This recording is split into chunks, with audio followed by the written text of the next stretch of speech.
different perspective today compared to where most of you probably think you want to go or are currently in that position.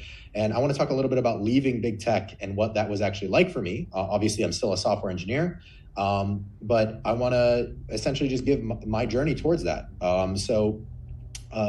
I played the game that many of you are probably hoping to play or are currently playing, and I won, right? So many of you are probably on this far left square here, which is that you're in university. I personally went to Georgia Tech. I studied computer engineering. I minored in computer science. And pretty much the moment you get on campus, everybody's talking about how can I land an internship at FANG? How can I get a CS internship, my first CS internship? Which, by the way, if you haven't even landed your first CS internship, shameless plug, tomorrow I'm dropping a full episode, 40 minutes of great content on just landing your first CS internship on my YouTube channel.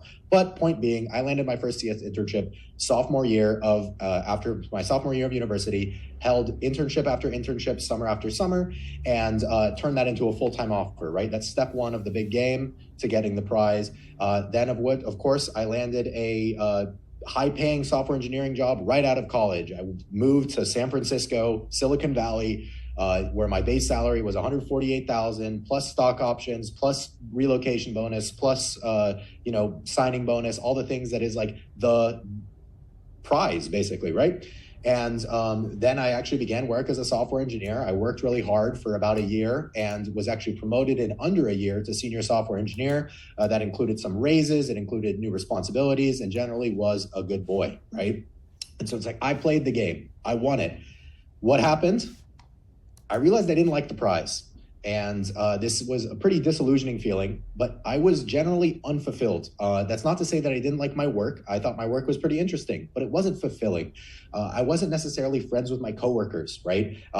There's the stereotype of software engineers being someone antisocial. That doesn't necessarily hold true, but I just didn't connect. I'm a hypersocial person. I'm super extroverted. I didn't feel like I connected with my coworkers that well. And I began asking myself the question, like, what am I looking forward to, right? Is it the next promotion? Is it becoming a manager? So I ask, okay, what about my manager's life? Do I want his life? No. What about my manager's manager? Still no. Okay, so what if I jump companies to an even more prestigious company and become there? Do I want that life? What do I have to look forward to there? More money, maybe more perks?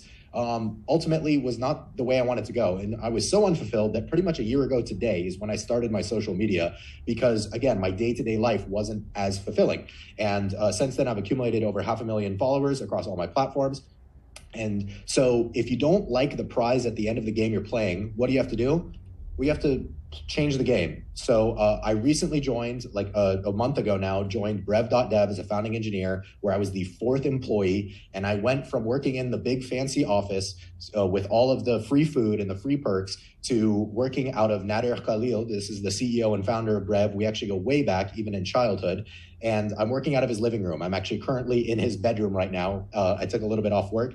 And essentially, so how's my life changed? It's a massive pay cut. And I got rid of all the things that, again, I thought I was supposed to want while I was going through university and even outside of university. Well, my life since is honestly a lot better. If Brev wins, I win. It's high risk, high reward. So even though my salary is a lot lower, I am tied directly to the fruits of my labor and the fruits of the success of the company. I own a piece of the company, and this is how it works with startups. And so I have equity, which means if Brev becomes super successful, I become super successful. That is not really how it works when you're a small engineer at a very large company, right? You do get stock options, but if you are on the Alexa team working on this one thing and your entire team is one portal of one SKU of that company, you can't really make impact across the entire company. That's just not how it works. The next thing is I have no more work-life balance. And that sounds bad, but really I blew up work-life balance and now work is life, life is work. I enjoy it, right? I actually connect with my coworkers. And the way I described this to a friend is I have a picture of Minecraft there. It feels as though, like, imagine you started a Minecraft world with all of your friends, except that Minecraft world could be worth $1 billion one day. That's how it feels. And the last one is that I have actual fulfillment, right? I feel like my day-to-day life is now moving me steps towards what I actually want as like becoming a human rather than just money, because money cannot fill that hole. No matter how much money, what your total comp is, it'll never fill it. And this is just my story. I'm not saying that you shouldn't want to go work for Fang. I'm not saying that you shouldn't want to get a very high paying, software engineering internship. I'm just saying that just the number, right? Ask yourself, am I playing the game where I want the prize at the end of it? And if you're not, you have to play a different game. So that's my speech. I do have a time for Q&A. Baxate Carter on all socials. Brev.dev is the name of my company. And I appreciate y'all all coming for me. I saw a lot of people saying that they came from my Instagram, so I really appreciate that. Bax, love what you've built up here. So I have a few questions lined up for you, and then we'll ask the chat for some questions. However, before I ask you my questions, do you have a question for the chat? Yeah, I would like to ask if they are interested in either starting or joining a startup, or maybe is this a new perspective that they, didn't think about before? So we see a lot of people, who are interested in entrepreneurship and startups. That's awesome. Okay, second question, Brev. Go. Brex, my bad. My second question would be, how many of you are scared that AI is going to take over software engineering? See, we got some smart people in here. So I'm actually confused, Bax. So I once I subscribe to, I don't subscribe to No Thought, but I know the founder of Stability, if sure who you know, says AI is going to replace all software engineering jobs next 5 years. Yeah. And then other school of thought is software is eating the world, and AI is just part of that software eating the world, paper and push, right? What do you think? Is AI going to replace people? Oh, last thing. I was sitting with one of the engineers at Gemini, right? Gemini Ultra trained on 800 billion parameter is actually 2% better in ChatGPT-4 and HelloSwag data set, right? If you know that, you know. So he was telling me that people who use Copilot, they have a 40% acceptance rate in their PR, right? And he says Copilot is really good. GitHub Copilot is really good at writing code for you if you know exactly what it's doing. The moment you're just using it to fill up code because of your vacancy and knowledge, you're going to be confused as hell, right? So that's what I got from. What's your thoughts on this? I think that AI is a tool just like any other tool that has come before it. And I think that people who learn how to use a tool will become more efficient than the people who don't decide to use it. So I think software engineers who decide to not use AI would be the ones who become obsolete first. I think that, like with most roles throughout history, right? Somebody asked, okay, well, what happens when they do replace software engineers? I don't think it'll happen overnight. I think it'll be a gradual transition, and the role of software engineering, who knows if it'll be called software engineering in the future, but at some point, one of these days, programmers used to write programs on punch cards, right? Programmers still exist. They're no longer writing it on punch cards. And then it was low-level languages. Then it's higher-level languages. Now we have stuff like Python, and then we're even moving towards like no-code stuff. So I think that the role of software engineering will change. It'll look different to how it looks today. But if you're someone who gets blindsided by a tool and therefore you become obsolete overnight, that was you not doing your due diligence. I think that the role will change. Who knows what it'll look like in 5 years? It'll definitely look different than how it looks today. But I don't think that the demand for software engineers will go down, or at least on the whole, I don't think software engineering will become obsolete. That's my opinion. Absolutely. I love this. Okay, so I had the one question and I'll drop in the chat. So guys, drop in the chat right now, right? Drop in the chat your questions and I'll choose a few. But my one question for you, Bax, is we want to be able to use, you guys, Brev.dev for fine tuning one of these days. You know those YouTube videos where they explain, like, can you explain this like a 5-year-old? And then can you explain this like a chief scientist? So give me the most basic explanation of what Brev.dev does, find whatever analogies you want to use, choo-choo train, what have you. And then give me your most convoluted, intricate explanation of what you guys really do. Okay, absolutely. So the analogy which I've used to explain to my non-technical people in my life is that during the gold rush, the people getting really rich weren't the people digging for gold, they were the people selling the shovels. That is analogous to today, where AI is the gold rush and GPUs, the type of computing chips used to perform matrix calculations, which is what AI needs, are the shovels. Companies like NVIDIA, AMD, and Intel are the people building the shovels. Now, when everybody is hunting for gold or digging for gold, there's a shovel shortage. Right now, there's a GPU shortage. So what Brev does is somebody comes to us and says, hey, I've never used an excavator before, but I know that there's a big pot of gold here. Get me an excavator. I don't care how you do it. So we'll go find a shovel. We'll put silver tips and silicone grips on that shovel and charge a premium for getting you that shovel and making it very easy to use. And so that's where we fit into the market. And we integrate with all of the cloud providers. A lot of people have asked, well, AWS already does that. GCP already does that. I challenge you right now, go to get an H100 chip to use to fine tune on your own model. It's going to be very difficult for you.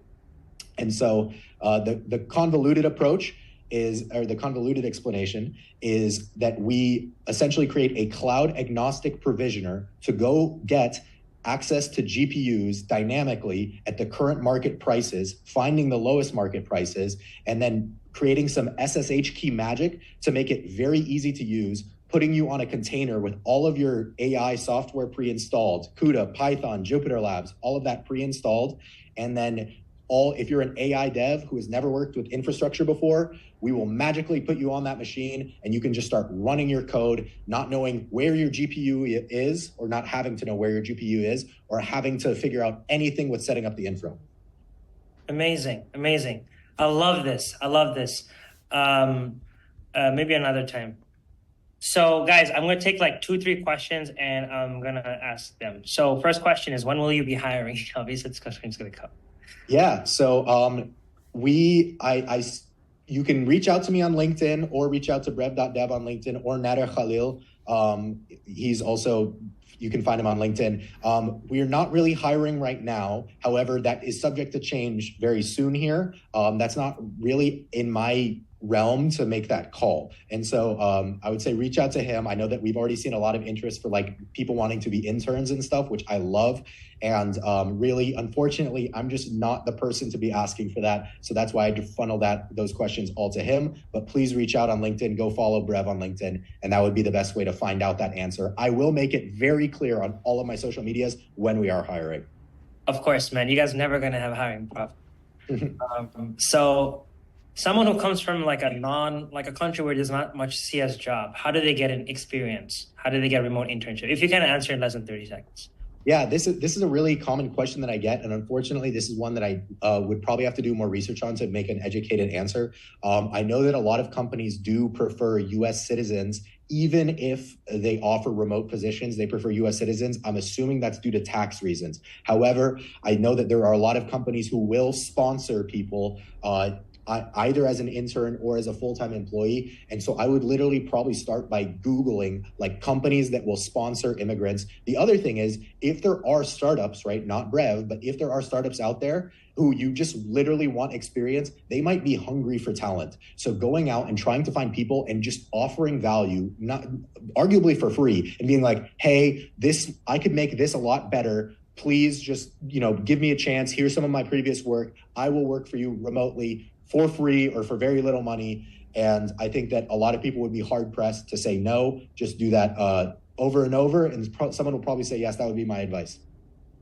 Awesome. So I have another question for you, which is how do you break into a startup and get equity? Like what was that process like? I mean, for you, it might be like you're coming from a big tech company, right? But how would you like the same way?